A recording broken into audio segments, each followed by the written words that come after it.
గురుగారు ఎందుకు పూర్ణాయుషుతో మానవుడు జీవించలేకపోతున్నారు? బ్రతుకు ప్రయాణంలో 24 గంటలు ప్రయాణించే బదులు మన బాడీ గురించి కూడా ఒక గంట లేదా ఒక అర్ధ గంట మనం కేటాయించినట్లయితే మనకు అవన్నీ కూడా పొందొచ్చు. మీరు కూర్చున్నా చేయొచ్చు, పడుకున్నా చేయొచ్చు, మీరు నడుచుకుంటూ చేయొచ్చు.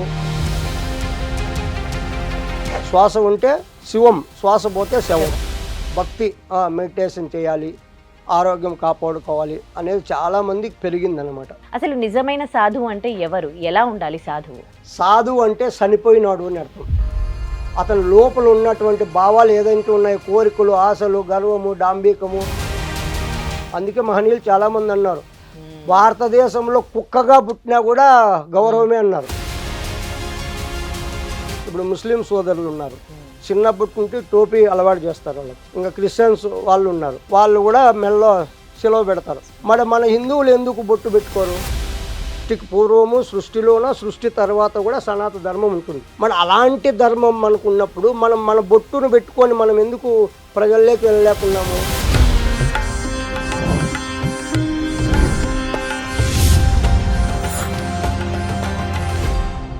ఐడ్రీమ్ ప్రేక్షకులకు నమస్కారం. దైవానుగ్రహం కార్యక్రమానికి స్వాగతం. మానవుడి ఆయుష్ ఒకప్పుడు 150 సంవత్సరాలకు పైగా ఉండేదన్నమాట. కానీ ఇప్పుడు 150 కాదు, కనీసం 100 సంవత్సరాలు కూడా బతకలేకపోతున్నాడు. ఎందుకు అడిగి తెలుసుకుందాం. మనతో పాటు స్వామి యోగానంద శిష్యులు స్వామి రమణానంద భారతి గారు ఉన్నారు. ఆయనతో మాట్లాడదాం. నమస్తే అండి. నమస్తే అమ్మా. గురుగారు, ఎందుకు పూర్ణాయుషుతో మానవుడు జీవించలేకపోతున్నారు? ఎందుకు మెల్లిమెల్లిగా ఆయుష్ అనేది తగ్గిపోతుంది? ఇప్పుడు కనీసం 80 సంవత్సరాలు కూడా బతకలేకపోతూ ఉన్నారు. ఎందుకు? మంచి ప్రశ్న వేశారమ్మా. ఇప్పుడు ఇది అందరికి కూడా చాలా అవసరము. ముందుగా గురు శ్లోకంతో మనం ప్రారంభించి వీడియోలోకి వెళ్దాం. నారాయణ సమారంభాం వ్యాస శంకర మధ్యమాం అస్మదాచార్య పర్యంతం మమ గురు యోగానంద భారతి వందే గురు పరం పరం. ఎందరో మహానుభావులు అందరికీ వందనములు. ఎందరో గురువులు, ఎన్నో గురు పరంపరలు, ఎందరో యోగులు, ఎందరో సాధకులు, అందరికీ కూడా నా ఆత్మ నమస్కారం. ఇప్పుడు మనం మానవుడు పూర్ణాయుస్తో ఎందుకు జీవించలేకపోతున్నాడు అనే ప్రశ్న మీద మాట్లాడుకుందాం. ఆ సద్గురు ఏం పలికిస్తాడో దాన్నే మనము అందరం కూడా విందాము. ఇప్పుడు ప్రతి ఒక్క ఆరోగ్యంగా ఉన్నటువంటి స్త్రీ కావచ్చు, పురుషుడు కావచ్చు, ఇక్కడ లింగభేదం అనేది ఉండదు. ప్రతి ఒక్కరికి 21,600 ఉచ్ఛ్వాస నిశ్వాసాలు జరుగుతున్నాయన్నమాట. అది మన ప్రమేయం లేకుండా జరుగుతున్నాయి. అలా జరిగితే ప్రతి ఒక్కరికి కూడా 120 సంవత్సరాల ఆయుష్ అని మన పూర్వం ఋషులు దీన్ని కనుగొన్నారు. ఎలా దీన్ని వాళ్ళు కనుగొన్నారంటే, ఫస్ట్ అందరూ కూడా త్వరగా ఏదో ఒక కారణంగా చనిపోతున్నారు. దాన్ని వాళ్ళు పరిశీలనలోకి తీసుకొని పరిశోధించారు. ఫస్ట్ ప్రాణుల మీద పరిశోధించారు. కుక్కను తీసుకున్నారు. కుక్క నిమిషానికి వచ్చేసి 30-35 శ్వాసలు తీసుకుంటుంది. దాని నుంచి త్వరగా చనిపోతుంది అది. అలాగే పిల్లి ఎక్కువ ఎగిరేది, జంప్ చేసేది, ఆయుష్ ఊపిరి ఎక్కువ ఖర్చు పెడుతోంది, త్వరగా చనిపోతుంది. తర్వాత ఆమె అంటే తాబేలును వాళ్ళు తీసుకున్నారు. తాబేలును తీసుకున్నప్పటికీ అది నిమిషానికి 3 లేక 4 శ్వాసలు తీసుకుంటుంది. అది 500 నుంచి 600 సంవత్సరాలు బతుకుతున్నది. వీటన్నిటిని వాళ్ళు పరిశోధన చేసి అప్పుడు శ్వాసను పట్టుకుంటే మనిషి చాలా రోజులు ఎక్కువ బతకచ్చు అని వాళ్ళు ఆలోచించారనమాట. అప్పుడు 21,600 ఉచ్ఛ్వాస నిశ్వాసాలు అందరికీ జరగవు. ఎందుకు జరగవు అంటే, ఎక్కువ కష్టపడుతుంటారు కదా, ఎక్కువ కష్టపడే వాళ్ళకు ఎక్కువ ఊపిరి ఖర్చు అయిపోతుంది. అలాగా త్వరగా మరణం వస్తుంది అనమాట. తర్వాత పరిగెత్తుతారు ఎక్కువ, వాళ్ళకు కూడా ఎక్కువ శ్వాస ఖర్చు అయిపోతుంది, వాళ్ళు కూడా త్వరగా ఇదైపోతారు. తర్వాత భయము, ఇప్పుడు అనుకోకుండా ఒక ప్రదేశానికి వెళ్ళినప్పుడు భయపడతారు కదా, ఆ భయంలో కూడా ఎక్కువ ఊపిరి ఖర్చు అయిపోతుంది, అలా కూడా చనిపోతున్నారు. ఇంకా స్త్రీ సంభోగంలో అప్పుడు కూడా ఎక్కువ శ్వాసలు ఖర్చు అయిపోతాయి.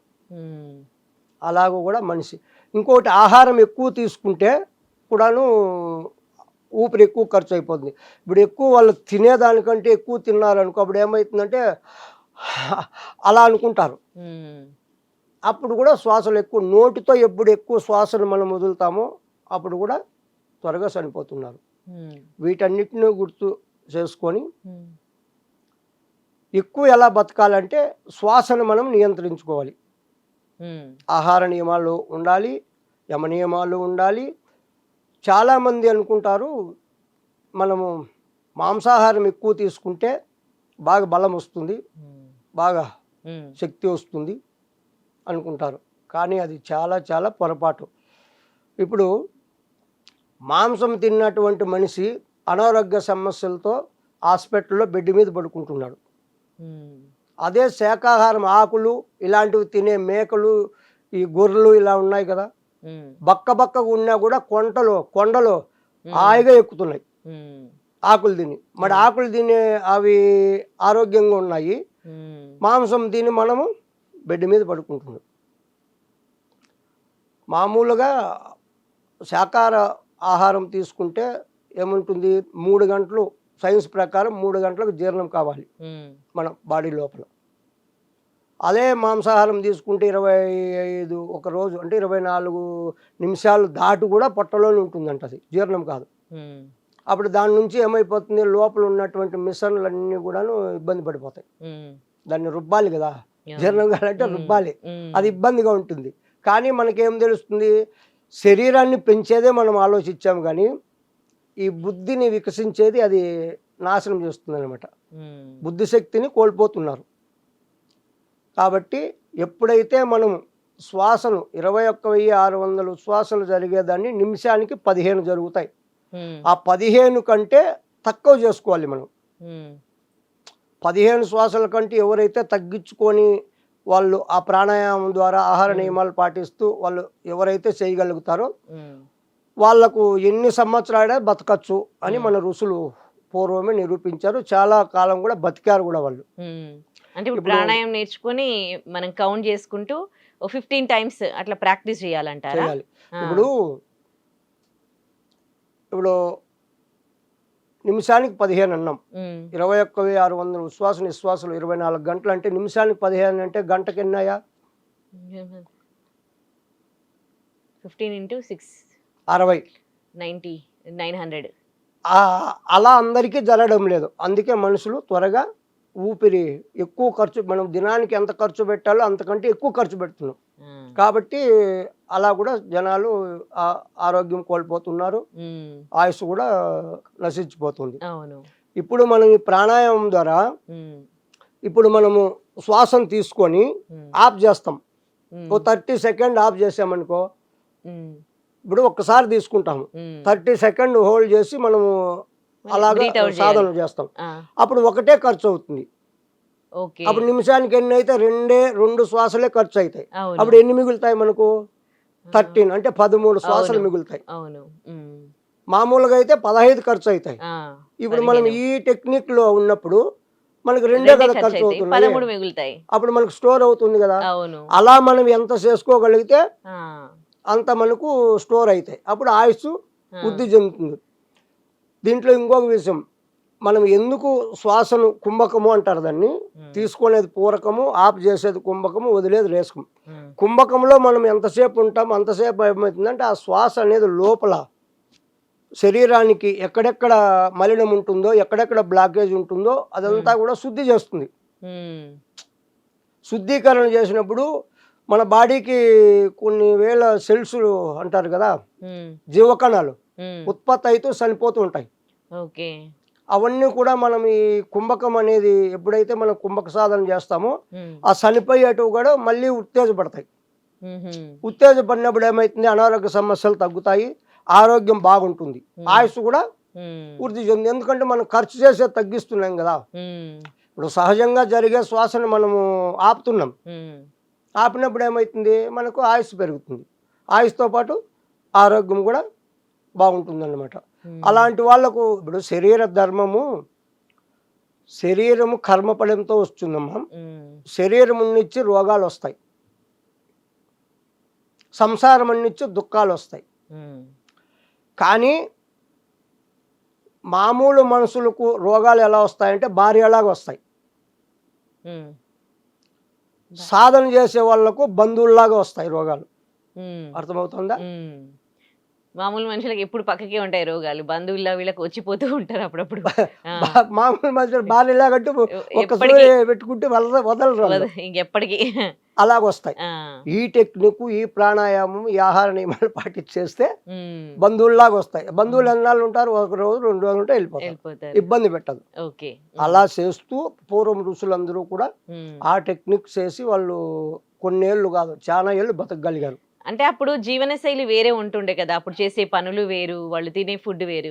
కానీ ఇప్పుడు పొద్దున్న లేస్తే ఉరుకులు పరుగుల జీవితాలు, ఇప్పుడు వాళ్ళు చేసే పనులు, ఇప్పుడు నేను మీతో ఇప్పుడు ఇంటర్వ్యూ ఏ చేస్తూ పని ఉన్నాను. చేసామనేది కాదమ్మా ముఖ్యము, మన హాయ్. శ్వాసను నియంత్రించుకునేది మనకు తెలిసిందా లేదా.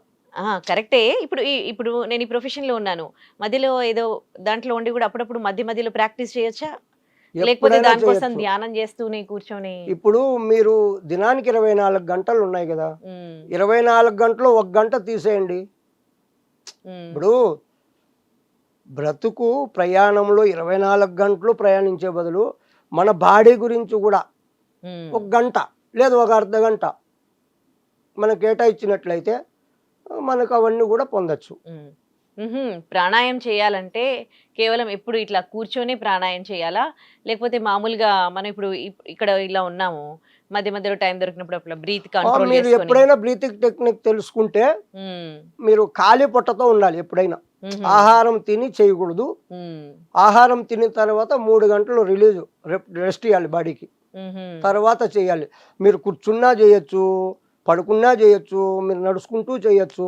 ఉమ్, ఆ శ్వాస టెక్నిక్ తెలుసుకుంటే మీరు ఉమ్, మీరు చేసుకునేది హోల్డ్ చేసుకుంటూ ఎలా వదలాలో ఎలా ఆపాలి అనేది తెలుసుకుంటే మీరు కూర్చొనే చేయాల్సిన పని లేదు. ఉమ్, ఓకే. అలా కూడా మీరు కంట్రోల్ చేసుకోవచ్చు. ఉహుం, కాకపోతే కూర్చుంటే ఒక ప్రదేశంలో అనేది ఉంటే ఒక ఏకాగ్రత వస్తుంది కదా, ఉమ్, ఒక ఏకాగ్రత ఉమ్, దాని మీదే మనసు నిలబడుతుంది. ఉమ్, ఇప్పుడు మనం వ్యవహారం చేస్తూ అంటే దీని మీద మన మనసు వెళ్ళిపోతుంది, ఉమ్, అంత కరెక్ట్గా ఉండదు. ఉమ్, అయినా కూడా అది కూడా ఉపయోగపడుతుంది. ఉమ్, ఓకే. ఇప్పుడు 2 కన్నులు లేకపోతే ఇబ్బంది, మెల్ల కన్ను ఉంటే ఏం పర్లేదు. అలాగ ఉపయోగపడుతుంది అది. ఉమ్, పూర్తి ఓకే. ఉండాలంటే అవును. అలా కూర్చొని ఒక అర్ధ గంట అన్నా మనము దానికోసము మన శరీరం కోసము ఉమ్, మనం ఉపయోగించుకున్నట్లయితే ఓ, అది మనకు చాలా ఉపయోగపడుతుంది. మనము జీవితాన్ని ఇబ్బంది లేకుండా కూడా ముందుకు తీసుకెళ్తుంది. ఓకే. దాని నుంచి శ్వాస టెక్నిక్ తీసుకొని మనం బాగా సాధన చేసినట్లయితే ఉమ్, ఇంకా మనకు అన్నీ కూడా శ్వాస ఉంటే వస్తాయి. ఉమ్. ఆరోగ్యంగా ఉంటాము, ఆయుష్ అన్నీ ఇంకా పెరుగుతూ ఉంటది. ఇప్పుడు శ్వాస ఉంటే శవం, శ్వాస పోతే శ్వాస ఉంటే శివం, శ్వాస పోతే శవం శవం. కదా. అవును. మరి మనం ఏది పట్టుకోవాలి? శ్వాసను శ్వాసను పట్టుకోవాలి. పట్టుకోవాలి. శ్వాసను పట్టుకుంటే అన్నీ వస్తాయి. ఉమ్, శ్వాస విషయం తెలుసుకోకుండా మనము ఏం చేసినా కూడా అంత రిజల్ట్ రాదు. ఉమ్, ఊరికే చేస్తున్నాం, అది ఓ భక్తి. ఉమ్, అటు ఇటు వెళ్ళి వాళ్ళతో వీళ్ళతో మాట్లాడి కర్మలు తెచ్చుకోకుండా ఉమ్, ఏదో ఉన్న చాటు కూర్చొని అది కరెక్ట్గానే కొంచెం వరకు ఉంటుంది.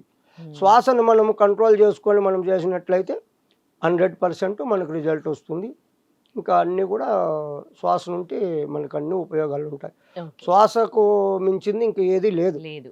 ఓకే. ఉమ్. చాలా దాన్ని పట్టుకొని మనం ముందుకు వెళ్ళామనుకో ఉమ్, మనకి ఇంకా ఈ శ్వాస ఇందులో ఉంది మా రహస్యము. నిమిషానికి 15 జరిగే శ్వాసలను ఎవరైతే తగ్గించుకుంటూ 2, 3, 4, 5 ఉమ్, నడిపే శక్తి వాళ్ళకి వచ్చిందనుకో ఉమ్, ఇంక వాళ్ళకి వాళ్ళకి ఆరోగ్యవంతులే. ఆరోగ్యమే కాదు ఆయుషే కాదు, అష్టసిద్ధులు అన్నారు. ఉమ్, అలా మహనీయులు చాలామంది గతంలో అలా చేసే. ఇప్పుడు మనకు రీసెంట్గా చెప్పాలి 200 సంవత్సరాలు అయింటుందేమో, త్రిలింగ స్వామి అని తెలుసు కదా, పేరు వినింటారు. త్రిలింగ స్వామి 280 సంవత్సరాలు బతికాడు ఆయన. ఉమ్, 280 సంవత్సరాలు. సంవత్సరాలు. మన తెలుగు అతనే. ఉమ్, ఆ, మన అదే తెలుగుదేశానికి చూసినట్టు. మన తెలుగుదేశానికి ముందు పేరు ఏదమ్మా? మన తెలుగుదేశానికి ముందు పేరు ఏది? త్రిలింగ దేశం. త్రిలింగ దేశమా? అదే పేరే ఆయనకు పెట్టారు. ఆహాహా. ఆయన మంచి మహాయోగి. 280 సంవత్సరాలు బతికాడు. అతను బట్టలు లేకుండా తిరిగేవాడంట.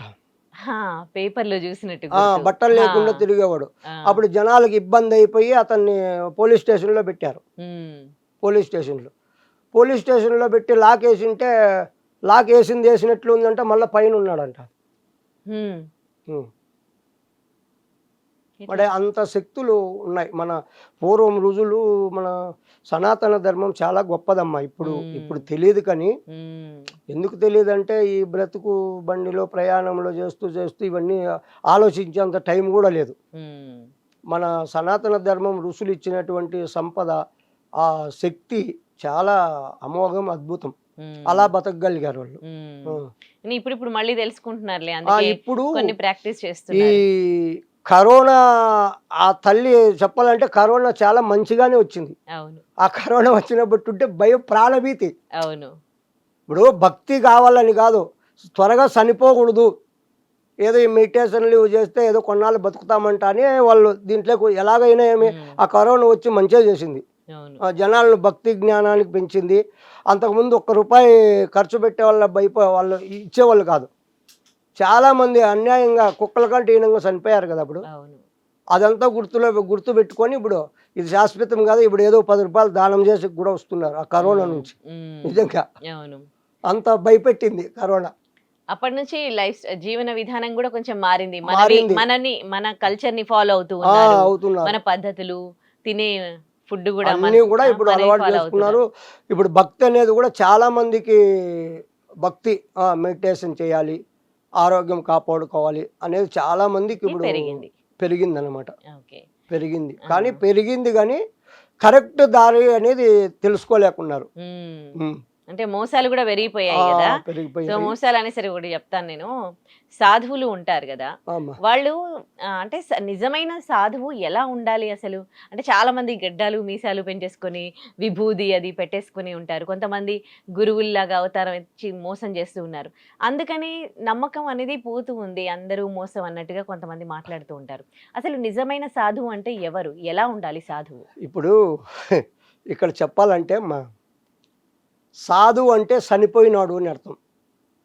హుహుహు. ఇప్పుడు సాధువు అంటే చనిపోయినాడు అని.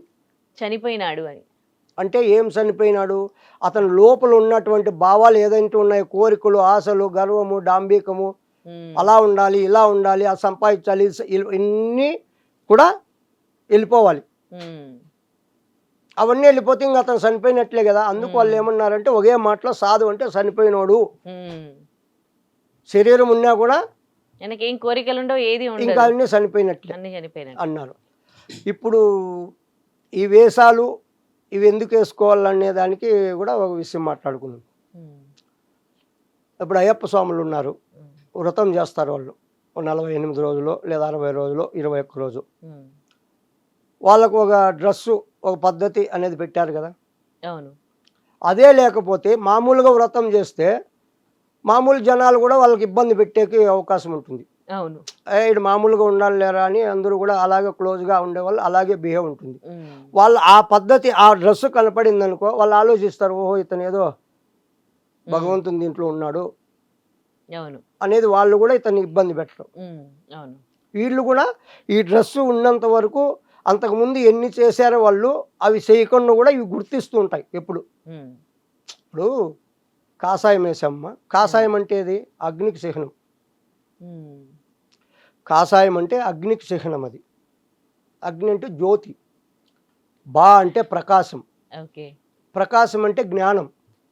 రతి అంటే రమించడం. అంటే ఆ జ్ఞానాన్ని పొందడం లేదా అనుభవించడం. హ్మ్. అందుకు మన భూమి భరత భూమి, యోగ భూమి, ధర్మభూమి, కర్మభూమి అని అందుకు కొలిచారు వాళ్ళు. అందుకే ఆ పేరు పెట్టారు భరత్ అని. హుహు. హ్మ్. చాలా మందికి తెలీదు. ఆ పేరు ఎందుకొచ్చిందో గూడా తెలీదు. భరతుడు పాలించిన రాజ్య అనుకుంటారు. ఆ! అలా కాదు. ఆ! అంటే ప్రకాశం. ప్రకాశం అంటే జ్ఞానం. హ్మ్. ర అంటే రమించడం. అంటే ఆ జ్ఞానానికై మనం పొందడము, అనుభవించడం. హ్మ్. ఇప్పుడు మన దేశాన్ని ఏమంటారు? జ్ఞానభూమి అంటారు గదా! యోగ భూమి, ధర్మభూమి హ్మ్. అంటున్నారు. హ్మ్. దేవతలందరూ గూడా మన భూమి మీద నడియాడారంటారు. హ్మ్. అందుకు వాళ్ళు ఆ పేరు పెట్టారనమాట. ఇప్పుడు హ్మ్. మనం పొందాల్సిందేంది? జ్ఞానమే గదా! అవును. హ్మ్. ఇప్పుడు మనం పొందాల్సిందేంది? హ్మ్. జ్ఞానమే. జ్ఞానం. అందుకు ఆ పేరు, అందుకు భారతదేశం. అన్ని దేశాలు కూడా ప్రపంచం వరల్డ్ అంతా కూడా ఒక ఇండ్లు అయితే మన భారతదేశం పూజా మందిరం. అర్థమైందమ్మా? ప్రపంచమంతా ఒక ఇండ్లు, అదే ఒక హౌస్ అయితే మన భారతదేశము పూజా మందిరం. అంటే అంత ప్రత్యేకమైంది, అంత గౌరవించదగింది, అంత ఎక్కువ. మన భారతదేశానికి మించిన దేశం లేదు. అందుకే మహనీయులు చాలా మంది అన్నారు, భారతదేశంలో కుక్కగా పుట్టినా కూడా గౌరవమే అన్నారు. మనిషి కాదు, కుక్కగా పుట్టినా కూడా భారతదేశంలో గౌరవం అన్నారు. వేరే దేశానికి ఇంత లేదు, ఉందా మరి? అందుకే మన భారతదేశం అంటే అంత గొప్పది అన్నమాట. అలాగా మనం సాధు అనేవాడు అలా ఉండాలి. ఇంకా ఈ కాషాయము, ఆ విభూది, బొట్టు ఎందుకు పెట్టుకోవాలి అని ఒక ప్రశ్న. చాలా మంది బొట్టు పెడుతున్నారు, కానీ కొందరు పెడుతున్నారు, కొందరు దాన్ని ఏదో అది పెడితే ఏదో నామోసిగా కూడా ఫీల్ అవుతున్నారు కదా. మన బాడీలో 72,000 నాడి మండలం నాళ్ళు ఉంటాయి, కానీ అవి ఎక్కడా కలవు. ముఖ్యమైనటివి ఇడా, పింగళ, సుషుమ్న. ఆ మూడు ఎక్కడ కలుస్తాయంటే భూమధ్యంలో కలుస్తాయి. ఇక్కడ మనం బొట్టు పెట్టడం వల్ల, ఈ ప్రెస్ చేస్తాం కదా, బొట్టు పెట్టినప్పుడు ఇక్కడ ఆ శక్తి అనేది, ఆ సుషుమ్న అనేది యాక్టివేట్లో ఉంటుంది అనమాట. మన బాడీలో ఏదైనా కానీ శక్తి బయటికి వెళుతుంది, ఎనర్జీ అంటే ఇక్కడ నుండి త్వరగా వెళ్తుంది. ఉశ్వాస నిశ్వాసాల నుండి వెళ్తుంది, ఇక్కడ నుండి వెళుతుంది. ఇంకొకటి, ఎదుటి మనిషి మనల్ని చూసినప్పుడు వాళ్ళ చూపు ఎక్కడ పడుతుంది? ఫేస్, మగం మీద పడుతుంది.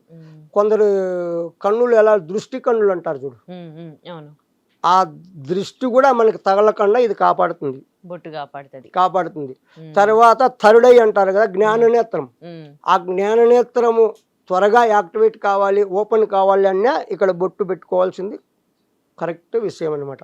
మనం బొట్టు పెట్టుకున్నప్పుడు ఇక్కడ ప్రెస్ చేస్తాం కాబట్టి అక్కడ ఉన్నటువంటి నాడులు ఉత్తేజపడతాయి. అప్పుడు మంచి ఎనర్జీ ఉంటుంది, మనకు అన్నీ కూడా దాని నుండి ఉపయోగపడతాయి. ఎదుటి మనిషిని ఆకర్షణ భావము కలుగుతుంది. ఇప్పుడు బొట్టు పెట్టిండే వాళ్ళని చూడండి, తెలియకుండా కూడా వేరే వాళ్ళు ఏదో గౌరవంగా వాళ్ళను చూస్తారనమాట. అన్ని అందుకు ఉపయోగపడుతుంది. తర్వాత మన హిందువులని గుర్తించుకునేదానికి కూడా ఉపయోగపడుతుంది.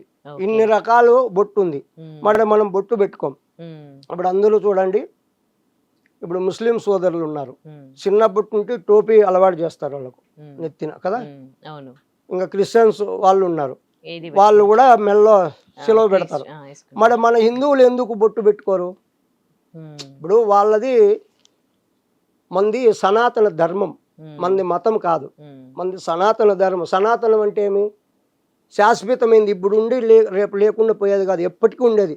సృష్టికి పూర్వము, సృష్టిలోన, సృష్టి తర్వాత కూడా సనాతన ధర్మం ఉంటుంది. మన అలాంటి ధర్మం మనకు ఉన్నప్పుడు మన బొట్టును పెట్టుకొని మనం ఎందుకు ప్రజల్లోకి వెళ్ళలేకున్నాము? ప్రతి ఒక్క హిందువు తప్పనిసరిగా బొట్టు ధరించాలి. ఆ బొట్టు నుంచి ఎన్ని ఉపయోగాలు ఉన్నాయో ఇప్పుడు మీకు అర్థమైంది కాబట్టి, ఇంకా ప్రతిరోజు కుంకుమ కానీ, చందనం కానీ, విభూది కానీ, తిలకం కానీ ఏదైనా మనము పొద్దున్నే స్నానం చేసిన తర్వాత బయటికి వెళ్ళాలి అన్నప్పుడు అలా ధరించి వెళితే మనం వెళ్ళే పనులు కూడా అన్నీ కూడా విజయవంతంగా నెరవేరుతాయి. మనకి ఎలాంటి ఆ దృష్టి దోషం అనేది తగలదు. ప్రతి ఒక్కరు కూడా మనల్ని గౌరవించే విధానం కూడా మార్పు వస్తుంది, గౌరవిస్తారు కూడా. ఆ లక్షణం అలా కనపడుతుంది. లక్ష్మీకి చిహ్నం బొట్టు.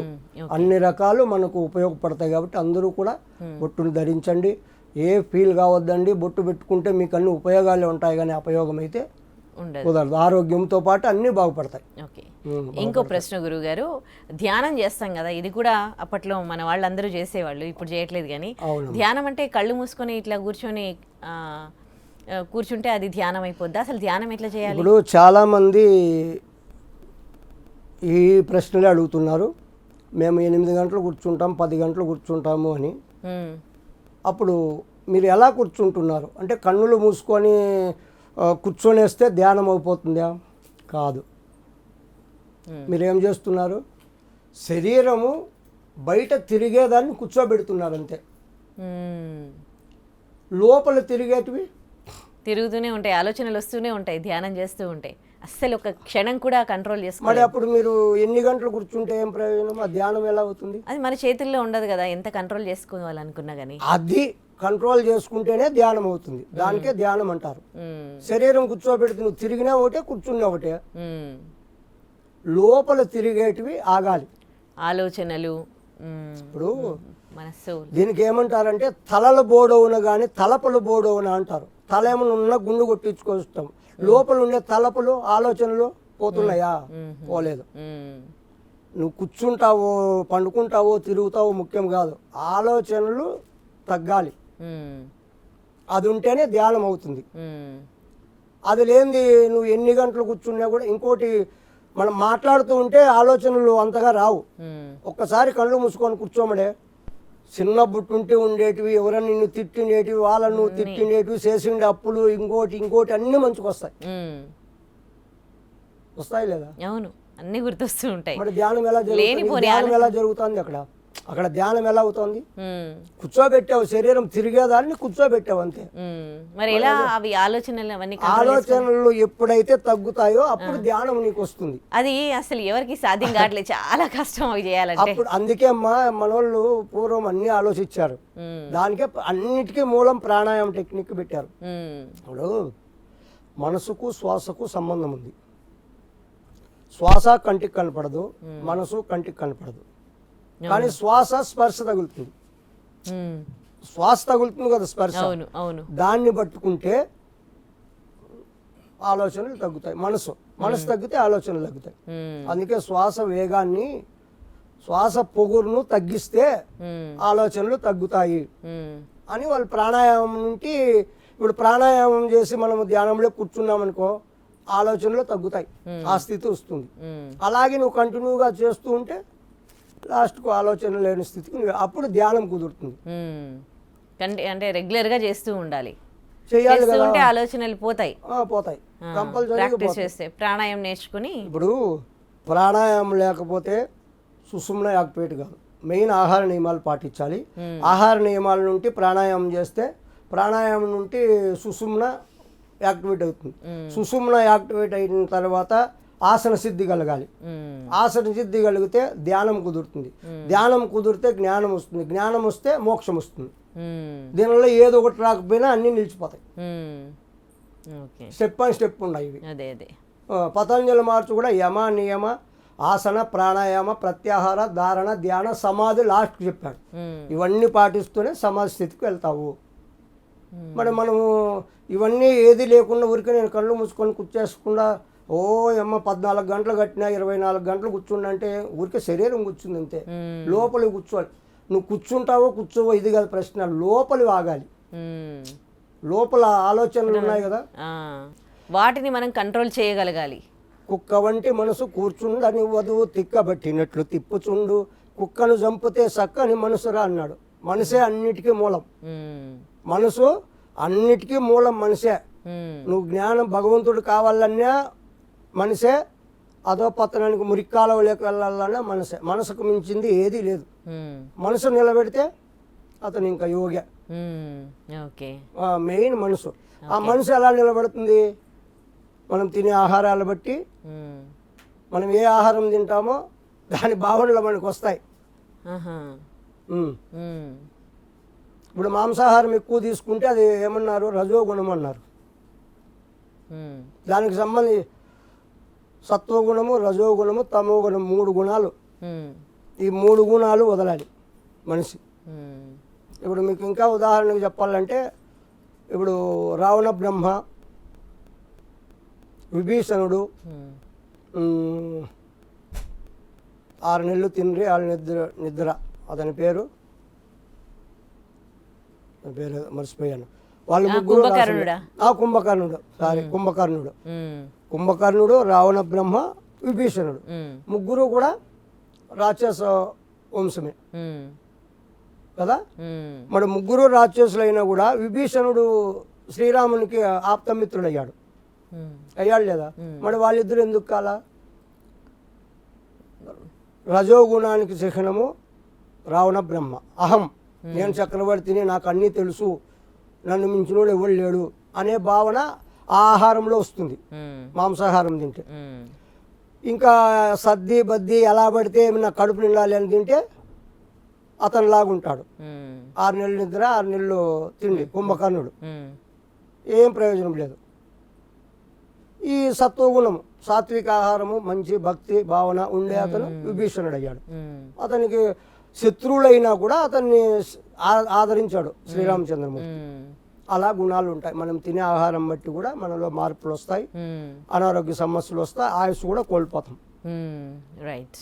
అలా ఉంటుంది. ఓకే. అందుకే ప్రాణాయామము ఫస్ట్ ఆహార నియమాలు పాటిస్తూ ప్రాణాయామం డైలీ ప్రాణాయామం సాధన చేసిన వాళ్ళకు ఉమ్, ఆయుష్ పెరుగుతుంది, ఉమ్, అనారోగ్య సమస్యలు ఉండవు, అన్నీ కూడా వస్తాయి. ఉమ్, శరీరానికి ఎప్పుడూ రేచక పూరక కుంభకం అంటే తీసుకునే శ్వాసను పూరకం అంటారు, ఆపు చేసేది కుంభకం అంటారు, వదిలేది రేచకం అంటారు. ఇది నిత్యము ప్రాక్టీస్ చేసే వాళ్ళకు శరీరం నుంచి ముసలితనం వస్తుంది, కానీ త్వరగా రాదు. ఓకే. అదే. వాళ్ళకు సంవత్సరాలు పైబడినా కూడా ముసలితనం అనేది కనిపించకుండా ఉంటుంది అనమాట ఆ సాధన వల్ల. ముసలితనం వస్తుంది, రాకుండా సృష్టి ధర్మం అది. ఉమ్, వస్తుంది. ఎప్పుడు చిన్న పిల్లోనిలాగా ఉంటాడా ఉండడా ఉంది. ఉమ్, అలా పాటించే వాళ్ళకు యవనంగా కనిపిస్తాడనమాట కొన్నాళ్ళ వరకు కూడా. అదే అదే. త్వరగా ముసలివాడు కాకుండా. ఓకే. ఉమ్. గురుగారు, యోగ సాధన చేయాలంటే గుండె ఎన్నిసార్లు కొట్టుకోవాలి? ఇప్పుడు అందరికీ కూడా ఆరోగ్యంగా ఉన్నటువంటి వాళ్ళు ఎలా గుర్తించాలంటే నిమిషానికి 60 నుంచి 72 లేదా 100 వరకు హార్ట్ పనిచేస్తే అప్పుడు వాళ్ళు కరెక్ట్గా ఆరోగ్యంగా ఉంటారనమాట. 100 దాటిందనుకో అక్కడ ప్రాబ్లం ఉంటుంది. అప్పుడు డాక్టర్ దగ్గరికి వెళ్ళి వాళ్ళు సంప్రదించాలి. అలా కాకుండా 40 లోపల కొట్టుకుందనుకో వాళ్ళకు కూడా కరెక్ట్గా కాదు, వాళ్ళకు కూడా అనారోగ్యం నుంచి ఏదో ప్రాబ్లం ఉంటుంది గుండె నుంచి. అవన్నీ కూడా గుర్తించుకొని వాళ్ళు మనము మినిమంగా 60 నుంచి 100 లోపల ఉంటే సహజంగా ఆరోగ్యంగా బాగా గుండె ఇబ్బంది లేకుండా హార్ట్ అటాక్ ఇలాంటివి రాకుండా ఉంటారు. ఇంకొక విషయము, చాలామంది హఠయోగం అంటే ఏదో శ్వాసను బిగిచ్చేసేస్తే హఠయోగం అని అంటున్నారు. అది కరెక్ట్ కాదు. చాలామందికి ఇప్పుడు హఠయోగం గురించి తెలియాలి. హఠయోగం అంటే ఇంకా కొంతమంది హఠం బట్టి అంటే మొండిగా చేయాలి, పట్టుబట్టి చేయాలి, అదే హఠయోగమా అని అంటున్నారు. అది కూడా కరెక్ట్ కాదు. హఠయోగం అంటే హట్ అంటే పైన, యోగం అంటే కలియక. అర్థమైందమ్మా? ఇప్పుడు హట్ అంటే పైన అంటే ఇక్కడ పరమాత్మ ఉన్నాడు, జీవాత్మ కింద ఉన్నాడు అజ్ఞాన స్థితిలో. దీన్ని తీసుకెళ్ళి జీవాత్మని తీసుకెళ్ళి పరమాత్మలో కలపాలి. హట్ యోగం. హట్ అంటే పైన, యోగం అంటే కలియిక. వాళ్ళిద్దరినీ కలపాలి. ఇక్కడ జీవాత్మ వేరు కాదు, పరమాత్మ వేరు కాదు. జీవాత్మని తీసుకెళ్ళి పైన కలపాలి. ఇది హఠయోగం అన్నారు. దాన్ని తెలియక హఠం బట్టి ఏదో మొండిగా సాధించాలి, ఊపిరి బిగబట్టేస్తే హఠమా, హఠయోగమే కదా అంటున్నారు. అది కరెక్ట్ కాదు. హఠయోగం అంటే నిర్వచనం ఇది. కింద ఉన్నటువంటి జీవుణ్ణి పైకి తీసుకెళ్ళాలి, అది కలియిక చేయాలి, కలపాలి. దీన్ని హఠయోగం అన్నారు. ఇది విషయం. Okay, right. మరి గుండె పనితనం బాగా ఉండాలి అని అంటే దానికి కూడా ఈ ప్రాణాయామం. ఇప్పుడు ప్రతి ఒక్కదానికి ప్రాణాయామం అమ్మా. ప్రాణాయామం సాధన చేసి మీరు సాత్వికంగా అంటే పీకల వరకు తిని ఎక్కువ నిద్రపోయినా కూడా డేంజరే. అలా కాదు, ఎంత కావాలి. ఇప్పుడు ఒక్కొక్కరు ఒక్కొక్క పని చేస్తూ ఉంటారు ఈ శరీరాన్ని ఉపయోగించుకొని. వాళ్ళు చేసే పనికి ఎంత ఎనర్జీ కావాలి దాన్ని ఆలోచించి ఆహారం తీసుకోవాలి. ఇప్పుడు అందరూ ఒకేలా ఆహారం తీసుకోవాలన్నా కూడా కరెక్ట్ కాదు. ఇప్పుడు ఎక్కువ కష్టపడే వాళ్ళు, వాళ్ళకు ఎనర్జీ కావాలి, ఎంత కావాలో అంత తీసుకోవాలి. దానికి మించి తీసుకున్నా కూడా ఇబ్బంది. ఓకే. ఇప్పుడు ధ్యానము, ఇప్పుడు యోగులుగా ఉండాలి, వాళ్ళు ధ్యానం చేసుకోవాలి. ఏది అవసరం లేదన్నప్పుడు వాళ్ళకు ఎక్కువ ఆహారం ఎందుకు? వాళ్ళకి ఆహారం ఎక్కువ అవసరం లేదు. ప్రాణాయామ సాధనతోనే గాలితోనే వాళ్ళకు కొంత ఎనర్జీ వస్తుంది. కొద్దిగా తీసుకునే వాళ్ళు ఏదో ఒక గ్లాస్ పాలు, ఒక పండు తీసుకున్నా కూడా వాళ్ళు ఎనర్జీగా ఉండగలుగుతారు. ఎందుకంటే కష్టం లేదు కదా వాళ్ళకు, బరువు చేసే పని లేదు, హాయిగా ఊరికే ఉండేదే కదా. అలాంటి వాళ్ళకి అలా ఉంటుంది. ఇంకా ఇప్పుడు మిలిటరీలో ఉంటారు, మనందరినీ బార్డర్లో ఉంటారు మిలిటరీ, వాళ్ళందరూ కూడా బాగా తినాలి. ఎందుకంటే శక్తి ఉండాలి, అవతల మనిషి కొట్టే లోపల వీరు కొట్టాలి, అలాంటి వాళ్ళు తినాలి. ఇప్పుడు క్షత్రియులు, రాజులు రాజ్యాన్ని వేలాలి, ప్రజలను కాపాడాలి, వాళ్ళు కూడా బాగా తినాలి, కోపం ఉద్రేకం ఉండాలి వాళ్ళకు. వ్యవసాయం చేసేవాళ్ళు తినాలి, ఇప్పుడు బిల్డింగ్ పనులు చేసేవాళ్ళు వాళ్ళు కూడా బాగా తిని బాగా చేయలేదు. బాగా తినంటే మితంగా కాదు, అదే వాళ్ళు ఎక్కువ కష్టపడతారు కాబట్టి ఆ వాళ్ళకి ఎంత కష్టానికి ఎనర్జీ తగ్గట్టుగా తినాలి. తినాలి.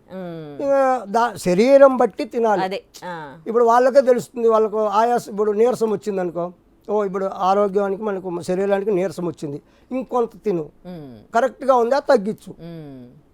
ఇంకొకటి 3 రోజులు ఏమి ఆహారం తీసుకోకుండా పోతే సర్వ రోగాలు పోతాయి అంటుంది శాస్త్రం. కానీ 3 రోజులు చేయగలమా? ఉండగలిగితే నిమ్మరసం దాగి ఉంటారు అలాంటి వాళ్ళు. నిమ్మరసం పొద్దున్నే నిమ్మకాయ పిండుకొని ఒక చెమ్ము నీళ్లు, అంటే 1 లీటరు నీళ్ళలేక ఒక నిమ్మకాయ పిండుకొని పొద్దున్నే తాగారనుకో, ఇంకా ఆ రోజంతా ఆకలి కాదు. మొత్తం మంచినీళ్ళు కూడా తీసుకోవద్దా? ఇంకా అది తాగితే చాలు మీకు. ఇప్పుడు తింటేనే, ఇప్పుడు ఏదన్నా తింటేనే దప్పి అవుతుంది, తినకపోతే దాహం ఎలా అవుతుంది? అలా అంటారు. ఓకే, ఏం తినరు కాబట్టి దాహం కాదు. సో ఉదయాన్నే వాటర్ అప్పుడు తీసేసుకుంటే ఏమైపోతుందంటే లోపల ఉన్నటువంటి కల్మసం ఏదేదో ఉంటుందో అదంతా కూడా శుద్ధి జరుగుతుంది లోపల. మిషన్లు మళ్ళీ బాగా పనిచేస్తాయి. అరిగిపోయి ఇప్పుడు మనం డైలీ మిక్స్ చేస్తే అరిగిపోతాయి లేదా మిషన్లు రాపిడ్ చేసి గ్యాప్ ఇస్తే. ఇది కూడా అంతే, ఎప్పుడు 24 గంటలు జీవితం అంతా వేస్తూ ఉంటే అదేం చేస్తుంది లోపల చెప్తుందా? లోపల ఏం చేయాలి, అది కొన్నాళ్ళకి ఇబ్బంది అయిపోయి అన్నీ ఇదైపోతాయి, అన్నీ లోపల అరిగిపోతాయి. అందుకే మన వాళ్ళు ఇవన్నీ గమనించి ఏకాదశికి 1 రోజన్నా ఉపవాసం ఉండండి అన్నారు. అల్లన్న ఉంటే 1 రోజు ఉన్నా సంవత్సరం అంతా ఉపయోగపడతారు అని. 3 రోజులు కంటిన్యూగా ఉపవాసం ఉంటే ఎలాంటి రోగాలు లోపల ఉన్నా కూడా డాక్టర్ అవసరం లేదు. నిత్య నూతన యవ్వనం అంటారు, అలా వాళ్ళ బాడీ మళ్ళీ రికవర్ అయిపోతుంది. ఎన్ని డేస్కి ఒకసారి ఉండాలి, అంటే ఎన్ని నెలలకు ఒకసారి ఎట్లా? మీరు అలా కాదు, వారానికి 1 రోజు ఉపవాసం ఉంటే చాలు. వారానికి 1 రోజు మొత్తం ఏం తినకుండా నిమ్మకాయ నీళ్ళు తీసుకోవాలి, నిమ్మకాయ రసం తాగి పొద్దున్నే అలా ఉండండి. మీరు అప్పుడు మీ బాడీ మీకే అర్థమైపోతుంది ఎలా ఉంటుంది అనేది. వారానికి 1 రోజు ఉంటే చాలు, అలా కంటిన్యూగా. ఇంకా పూర్వం మన వాళ్ళు ఏం చేసేవాళ్ళు తెలుసా, నెలకు ఒక్కసారి బేదికి వేసుకునేవాళ్ళు, బేదికి ఇచ్చేవాళ్ళు అంట. అంటే బేది లూజ్ మోషన్, అప్పుడు లోపల ఉండేదంతా క్లీన్ అయిపోతుందని. ఇప్పుడు అవన్నీ ఎక్కడ చేస్తున్నారు? అలా చేసేవాళ్ళు, అప్పుడు ఆరోగ్యంగా ఉండేవాళ్ళు. స్నానం చేయాలంటే ఫస్ట్ ఏం చేసేవాళ్ళు, చెవుల్లోకి కొబ్బరి నూనె లేదా ఆముదం వేసుకొని స్నానం చేసేవాళ్ళు అంట, తలకంతా మర్దన చేసుకొని. నెలకు ఒక్కసారైనా నువ్వుల నూనె మర్దన చేసుకునేవాళ్ళు శరీరానికి, నువ్వుల నూనె మర్దన చేసుకునేవాళ్ళు శరీరానికి అప్పుడు వాళ్ళు. అందుకే శరీరం గట్టిగా కాంతిగా ఉండేది వాళ్ళకి. ఎంత కష్టపడినా ఇబ్బంది లేకుండా ఉండేది, నొప్పులు లేకుండా. నువ్వుల నూనెలో అంత ఇది ఉందన్నమాట, రోగ నిరోధక శక్తి. ఎలాంటి నొప్పులు ఉన్నా పోతాయి ఆ మర్దన చేసుకొని మనం స్నానం చేస్తే వేడి నీళ్ళతో. అలా చేసేవాళ్ళు పూర్వం. అందుకే వాళ్ళు ఎన్ని సంవత్సరాలైనా వాళ్ళు ఎలా బతకగలిగారు, బాగా యాక్టివ్గా పనులు చేసేవాళ్ళు. 90 ఏళ్ళు అయినా కూడా వాళ్ళ పనులు వాళ్ళు చేసుకునేవాళ్ళు. మరి ఇప్పుడు ఏది, ఇప్పుడు ఇవన్నీ కూడా మొరట అయిపోయాయి. ఇప్పుడు నూనె పెట్టాలన్నా ఇబ్బంది. అందుకే త్వరగా పట్టదలకాయ వచ్చేస్తుంది ఇప్పుడు నూనె పెట్టక జనాలకు. నూనె పెడితే ఏమవుతుందంటే ఎంటుకలు గాలికి అల్లాడవు. గాలికి ఎప్పుడైతే అల్లాడతాయో అప్పుడు ఈ కుదులు లూజ్ అయ్యి ఎంటుకలు ఊడిపోతాయి. అది తెలియలా. ఇప్పుడు ఫ్యాషన్గా షాంపూలు వేస్తే నిగనిగలాడతాయి, అది ఒక స్టైల్గా అనుకొని ఉన్నారు అంతే. నూనె పెడితే అసహ్యం కదా, ముద్ద అవుతుంది. ఆ నూనె పెట్టడం వల్ల మన జుట్టు ఎప్పటికీ కూడా ఊడిపోదు. అలా ఉన్నది అప్పుడు. అప్పుడు చిన్నప్పుడు అంటే పళ్ళుల్లో ఇవన్నీ చేసేవాళ్ళు బాగా. ఇప్పుడు ఫ్యాషన్, ఇప్పుడు షాంపూలు ఏంది స్నానం చేయరు, సీకాకాయ కూడా వేయరు, షాంపూనే కావాలి. సీకాయ అన్న ఇస్తారు అంత మేలు, అదే వేయరు. ఇలా ఉంటుంది. ఇంకా సాధువు, అప్పుడే అడిగారు ఒక ప్రశ్న, సాధువు బొట్టు ఎందుకు పెట్టుకోవాలి, రుద్రాక్షలు ఎందుకు వేయాలి, గడ్డం ఎందుకు పెట్టుకోవాలి, ఇవన్నీ అన్నారు. బాగుంది. ఇప్పుడు చాలామంది ఒక యోగి, ఒక సాధువు ఇలా ఉంటేనే కరెక్ట్ వాళ్ళకు, వాళ్ళ అభిప్రాయం. సాధువు అన్ని తర్వాత ఎర్రబట్టలు వేసుకోవాలి, రుద్రాక్షలు వేసుకోవాలి, గడ్డం ఉండాలి, జుట్టు ఉండాలి, ఇకారంగా ఉండాలి, కరెక్టే. మరి వాళ్ళు అనుకున్నట్లు వీళ్ళు ఉండాలంటే వీళ్ళకు బతకాలి, ఎలా ఉండాలని వీళ్ళ లైఫ్ స్టైల్ వీళ్ళకు వద్దా? సాధువు అయినంత మాత్రాన అన్నీ వదిలేసి ఉండాలని ఎక్కడనుందా? ఇప్పుడు మీరు అనుకున్నట్లు వీళ్ళు మారాలంటే పోనీ వీళ్ళు అనుకున్నట్లు మీరు మారతారా? అంటే మీరే అన్నారుగా సాధువు అంటే కోరిక లేకుండా, కోరికలు లేకుండా శరీరాన్ని ఎలా పడితే అలా చేసుకోమని, రోగాలు వస్తే వాళ్ళు మళ్ళీ ఆసుపత్రికి తీసుకెళ్తారా సాధువులను? ఏమ్మా, ఇప్పుడు శరీరాన్ని కూడా మనము భగవంతుణ్ణి మనం చేరాలంటే ఉపాధి శరీరం. ఆత్మే పరమాత్మ కదా. మరి ఈ ఆత్మ ఎక్కడుంది?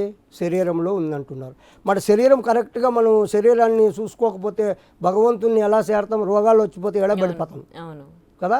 మరి దీన్ని కాపాడుకోవాలా. దేహమే దేవాలయం, జీవ పరమాత్మ అన్నాడు కదా సనాతన. మరి ఈ దేహాన్ని మనం చూసుకోలేకపోతే నువ్వు భగవంతుని చెందే వరకు ఎలా ఉంటావు? రోగాలతో పడి ఆసుపత్రుల్లో ఉంటావు. ఒకడు కూడా నీ దగ్గర కూర్చుంటాడు అసహ్యంగా. ఇప్పుడు ఒక వారం మనం స్నానం చేయకపోతే పక్కలో కూర్చుంటే వాడు కూర్చొని లేచిపోతాడు. ఒక వారం ఒక రోజు అవునా లేదా?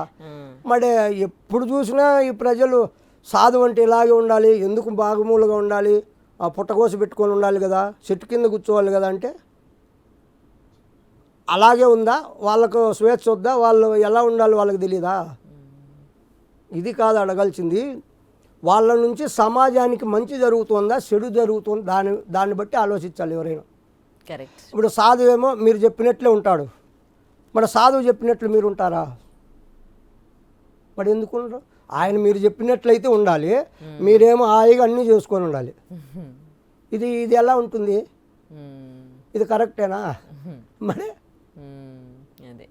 కాలమాన పరిస్థితులు బట్టి అన్నీ కూడా మార్పులు ఉన్నాయి. రైట్. ఇప్పుడు అప్పుడు సమాజంలో పుట్టకోస పెట్టుకొని తిరిగారు, ఇప్పుడు అలా పెట్టుకొని తిరుగు పిచ్చోడు అని చెప్పి ఎతకపోయి దీంట్లో పెడతారు, పిచ్చాసుపత్రిలో పెడతారు లేదా? ఇప్పుడు సమాజం అలా ఉంది. మరి దాన్ని బట్టి మారాలి, ప్రతి ఒక్కరూ మారాలి. కానీ మనం ఏ వేషం వేస్తాము అనేది కాదు ముఖ్యం, ఏం ప్రజలకు ఇస్తున్నాము, మంచి చేస్తున్నామా చెడు చేస్తున్నామా, అదే కదా కావాల్సింది. మరి అలా ఉంటుంది.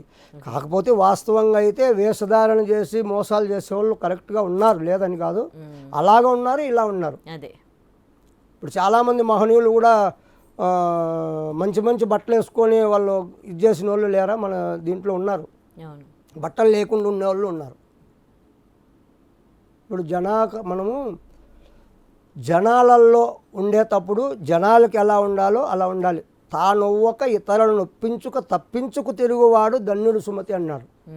మనం ఇప్పుడు ప్రపంచంలో ఉన్నాం, అదే మనం అరణ్యం హిమాలయాసు అక్కడ అడవుల్లో ఉంటే వాళ్ళకి బట్టలతో పనిలే, ఎందుకంటే ఎవరు రారు చూడరు, వాళ్ళ కర్మ ఏదో వాళ్ళు ఉంటారు. ఇప్పుడు మనం జనారణ్యంలో ఉన్నాం, ఇది అరణ్యం అంటే జనారణ్యం. ఈ జనారణ్యంలో కూడా జనాలకి ఎలా నచ్చితే అలాగే ఉండాలి, అలా ఉండకపోతే గురువు సరిలేదంటాడు. అవునా కదా? ఇప్పుడు జనరేషన్ బట్టి నేను కూడా గతంలో ఈ గడ్డం అంతా ఇంతవరకు పెంచుకొని ఎర్రబట్టలు వేసుకొని ఉండేవాడిని. అప్పుడు జనాలు భయపడేవారు, ఏదో మంత్రికుడు ఉన్నట్టున్నాడు, అది కాక హిమాలయాల్లో వెళ్ళి వచ్చాడు కదా నాగా సాధువులు అఘోరీల దగ్గర ఏదో మంత్రశక్తులు నేర్చుకొని వచ్చాడు అని జనాలు వచ్చాక భయపడేవారు. వాళ్ళే చెప్పారు, గురువుగారు ఇలా ఉంటే కాదు, మిమ్మల్ని చూసి అంతా భయపడుతున్నారు, ఏదో మాంత్రిక శక్తులు ఉన్నాయని, ఆధ్యాత్మికంగా మిమ్మల్ని అనుకోలేదు, మీరు ఫస్ట్ ట్రెండ్ మార్చండి. ఇప్పుడు జనాలు ఎలా ఉందో ఇప్పుడు అందరూ ఎలా చెప్తున్నారు. ఇప్పుడు పత్రిజీ మాస్టర్ ఆయన ఎంత ఇది చేశాడు, మరి అతను ఏమన్నా అలా బట్టలు ఏమన్నా వేసుకున్నా మామూలుగా ఉన్నాడు కదా. అలా చాలామంది ఇప్పుడు మన హైదరాబాద్లో ఎంతోమంది విద్య చెప్తున్నారు, వాళ్ళందరూ కూడా మామూలుగా జనాలలో ఎలా ఉండాలో అలా ఉండరు. మరి మీరు ఎప్పుడో ఓల్డ్ పాత చింతకాయ పచ్చడిలాగా ఉంటే ఎవరు ఆకర్షణ ఉండదు, ఇలా మారాలి అని జనాల కోసమే మారాల్సి వస్తుంది. మరి ఇంక మనం ఏం చేస్తాము? అలా ఉంటే అలా అంటారు, ఇలా వస్తే ఇలా అంటారు, మరి ఎలా చేయాలి? ఇక్కడ మనం ఎలా బట్టలు అనేది కాదమ్మా, మనం ఏం జనాలకు మెసేజ్ ఇస్తున్నాం అది మనం ముఖ్యం, అది ఉంటుంది. అలాగా ఉండాలి, ఇలాగా ఉండాలి, తప్పదు, సందర్భం బట్టి అలా ఉండాలి. జనారణ్యంలో ఉంటే ఇలా ఉండాలి. చాలా ధన్యవాదాలు గురుగారు, చాలా మంచి విషయాలు తెలియజేశారు. హరి ఓం.